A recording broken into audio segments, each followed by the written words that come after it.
Natunto ng GMA News ang isang liblib na barangay sa bayan ng Himalalud sa Negros Oriental kung saan nagkaroon ng pagguho ng mga bato. Kaawa-awa ang kalagayan doon, humihingi na ng tulong ang mga apektadong residente. Mula sa Himalalud sa Negros Oriental, nakatutok live at exclusive si Salima Refran. Sam? Mel, nagkaroon ng rock slide sa Barangay Balamban dito sa Himalalud matapos nga yung lindol noong Lunes. 2 ang patay matapos mabagsakan ng mga naglalakihang bato. Hindi ito agad na i-report sa NDRRMC dahil napakalayo pala ng lugar. Sinimulan namin ang biyahe patungo ng liblib na sitio ng Tampa sa Barangay Balamban sa pamamagitan ng pagsakay ng habal-habal. 7 kilometro kaming naglalakbay sa matatarik na bundok. Kaliwat kanan ang landslide na aming nadaanan. May malaki, may maliit. Sa dami, hindi ko na mabilang. Ang mga naglalakihang bato nasa gitna ng daanan. May mga pagbibitak din ng lupa. Pagdating sa daycare center, naglakad na kami dahil hindi na kaya ng motor ang maputik na daan. Saka kami tumawid na mabatong sapak. Medyo matagal-tagal na rin tayo naglalakad, no? 2 beses na tayong tumawid ng sapa. Pero puntahan natin, nasa likod pa yung bahagi ng bundok na yun.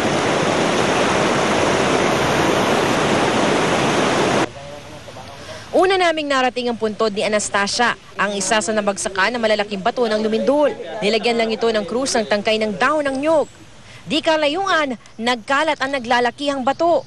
Kwento ni Melvin, ang mga batong ito ang kumuha sa buhay ng ina at ikinasugat nilang 4 na magkakapatid at ama. Murumag ng lukso man, dalagan ko mga 5 kadupa. Baling ko sa pikasapa, agki, kinalapaw ng batos kong ulo. Sila kinalagan, una kong upo, pag upo na ako, upo sila tanan. Wala na raw siyang nagawa ng nakitang naipit na ang ina ng bumagsak na mga bato.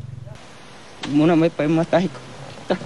Kaya ako, doyan ako, wag na ko na ako adri. Ini nga ni, wak na, borot, rendiri. Ini agak pagani ko balungkat, patay gapong ko. Borot yung tanan. Ang kanyang kapatid na si Timmy, madalas tulala sa sinapit ng pamilya. Nasa Provincial Hospital ang isang kapatid na si Jonald dahil sa matinding pinsala sa kanyang muka at ulo. Ang isa pang kapatid na si Nelly at ang tatay na si Leon nasa health center para sa mga tinamuring sugat. Hiling ni Melvin, tulong sa kanilang mga naapektuhan ng lindol. Sa hospital, sa lisog na may rekaw ang magyoy kuha na mo. May kwarta yung ikakuhaan gano'n, handos. Sa may kwarta nga magyoy. Magyoy kayo nabang, itong bataan. Ako may maluya ito yung gawa yun. Hindi yun kuha itong bataan. Ako, hindi yun mabuhay kayo muna sa ginawa. Ang mga kapitbahay ni Melvin, tulad ng aming guide na si Puloy, kaligtasan naman ang panalangin. Ang dadaanan namin na bitak-bitak, sana matutulungan po kami doon, sana matingnan para matutulungan.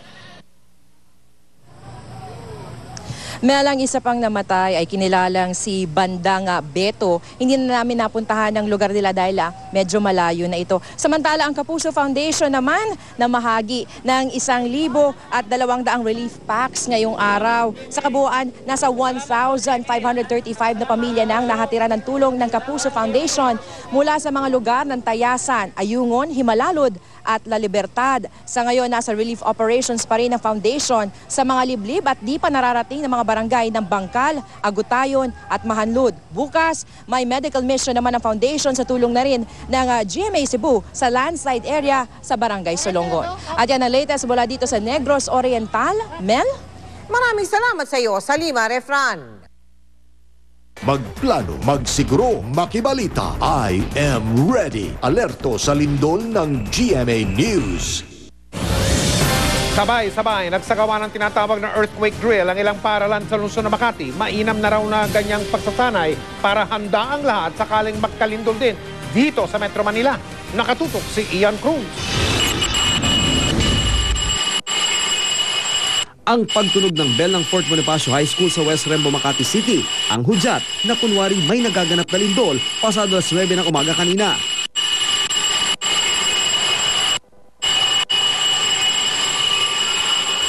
Sumunod nito, mabilis na lumabas ang mahigit 3,000 estudyante. pawang naglakad at nakapatong ang magkadikit na kamay sa ulo. Ito ay kung sakaling may bumagsak na bagay habang lumalabas sila ng gusali, di sila mabubukulan o tuloy ang mapinsala. Sa katapat ng Makati Oval, tumuloy ang mga estudyante kung saan sila nakakluster. May tinalagang tagabilang kung nakababa lahat ang mga estudyante at ligtas sila sa anumang kapahamakan. Umabot lang sa 4 na minuto at 20 segundo ang mabilis na pagbikas ng mga estudyante mula sa gusali tungo sa oval. Mas mabilis daw ito kaysa sa huling earthquake drill ng paaralan noong 1 taon sa tagal na 6 na minuto. No need to run, basta brisk walking lang kasi yung pag-run nila maaaring na maging emergency, no? So ang cause ng accident. So they're used na kailangan ay brisk walking na mabilis lang ang lakad para marating nila yung kanilang lugar.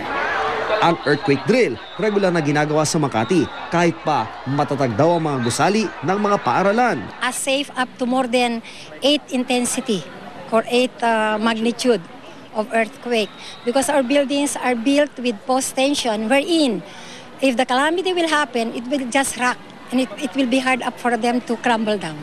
Sa kabuuan, nasa 28 elementary at 10 high school sa Makati ang sabay-sabay na nagsagawa ng drill. Maganda ang pagtanggap dito ng mga estudyante. Pag naging totoo na siya, yun, magiging ready na kami, magiging aware na kami sa kailangan namin gawin. Nababawasan yung for example, yung mga nasusugatan, na aksidente, hinihimatay. So maganda yung nagkakaroon kami ng practice for earthquake drill kasi meron mga estudyante na panicky tsaka hindi sila sanay sa mga ganito situation. So natatrain kami, hindi lang sa pag-iisip tsaka yung anumang pwede namin gawin pag nagkaroon ng earthquake. Ian Cruz, Nakatutok, 24 Oras.